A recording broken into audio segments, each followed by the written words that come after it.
સપ્તાહની શરૂઆતમાં negative not પર નિફ્ટીમાં લગભગ 100 પોઈન્ટથી વધારેનો ઘટાડો સાથે 22,980ના સ્તરે માર્કેટ. બેંક નિફ્ટીમાં પણ લગભગ 200 પોઈન્ટનો ઘટાડો. મિડ કેપ અને સ્મોલ કેપમાં ભારે વેચવાલી. સરકારી કંપનીઓમાં 1થી વધુ ટકાની વેચવાલી સાથે આઈટી, ઓઇલ એન્ડ ગેસમાં પણ ઘટાડા સાથે કારોબાર. તો માત્ર નિફ્ટી રિયલ્ટી બાદ સર્વ સેક્ટરોમાં વેચવાલી. 53% ઘટ્યો આઈડીએફસી ફર્સ્ટ બેંકનો નફો. એમએફઆઈ બિઝનેસમાં આવ્યો પ્રેશર. એસેટ ક્વોલિટી સ્થિર સાથે સ્ટોકમાં આવ્યો લગભગ 8%નો ઘટાડો.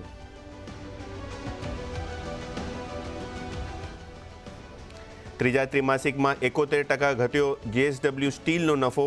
આવકમાં 1%નું દબાણ. એબિટા માર્જિનમાં પણ જોવા મળ્યો ઘટાડો. સ્ટોકમાં લગભગ 0.5% સુધીનું કરેક્શન. ત્રીજા ત્રિમાસિકમાં 61% વધ્યો ડીએલએફનો નફો. આવક ફ્લેટ. શેર 4% સુધી તેજીમાં.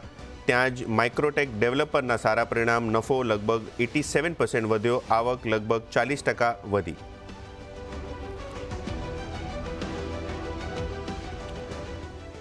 આજે આવશે ટાટા સ્ટીલ અને કોલ ઇન્ડિયાના પરિણામ. નફામાં લગભગ 550 કરોડની ખોટ આવવાની શક્યતાથી ટાટા સ્ટીલ પ્રેશરમાં.